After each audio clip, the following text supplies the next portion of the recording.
शिव महापुराण की कथा में गुरुजी ने कहा कि सुखी वो नहीं जिसके घर में धन की पेटी है।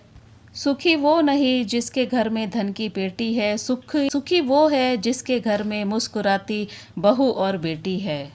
जिनके घर के बहुओं के चेहरे पर प्रसन्नता हो, जिनकी बेटियां खुश हो, मुस्कुराहट हो, मुस्कुराती रहती हो बहू और बेटियां जिनके घर की, तो समझ लें कि उसके घर में भले धन ना हो पर भोलेनाथ की कृपा उस पर हमेशा रहती है।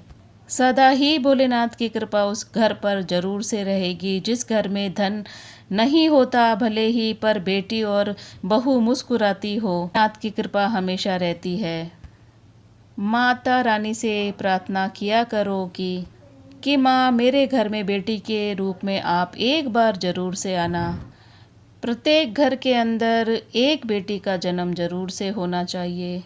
तो जिस घर में बेटी होती है उस घर में माँ और बाप को कभी वो भोलेनाथ के धाम में, कैलाश में खूब आनंद के साथ में, वैकुंठ में स्वर्ग के सिंहासन पर बैठेंगे। स्वर्ग में सिंहासन पर बैठते हैं जिसके घर में बेटियों का होना जरूरी है, बहुत जरूरी है। गुरुजी कहते हैं बेटे के जन्म पर जितने नगाड़ा आप बजवाते हो, बैंड बाजा बजवाते हो, उससे दुगने 4 गुने ज़्यादा बेटी के जन्म पर बजवाया करो। क्योंकि बेटे का जन्म हुआ है तो आपको दूसरी बार पृथ्वी पर आना पड़ेगा, पर अगर बेटी का जन्म हुआ है तो अपने कर्म का भोग भोगना पड़ेगा, आपको फिर से जन्म लेना पड़ेगा। अगर आपके घर में बेटे का जन्म हुआ है और घर में अगर एक बेटी ने भी जन्म ले लिया तो आपको दूसरी बार जन्म नहीं लेना पड़ेगा। इसीलिए ढोल नगाड़े बजवाना कि अब ये मेरा आखिरी जन्म है पृथ्वी पर, अब जन्म नहीं लूँगी। जिस घर में बेटी हो जाती है उस माँ बाप को मुक्ति ज़रूर से मिल जाती है।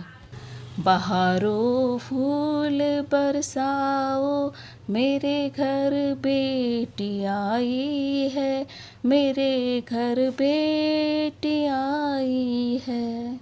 बहुत किस्मत वाले होते हैं जिनके घर में बेटियां होती है, बेटियों की किलकारियां गूंजती है। वो कहते हैं ना, बेटा होता है भाग्य से और बेटियां होती है सौभाग्य से।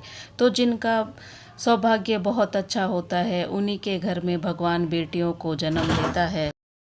बेटा भाग्य से प्राप्त होता है और बेटी सौभाग्य से प्राप्त होती है। भाग्य को भी 100 गुना करना पड़ता है, तब जाकर बेटी का जन्म होता है अपने घर पर। श्री शिवाय नमस्तुभ्यम दोस्तों, हर हर महादेव।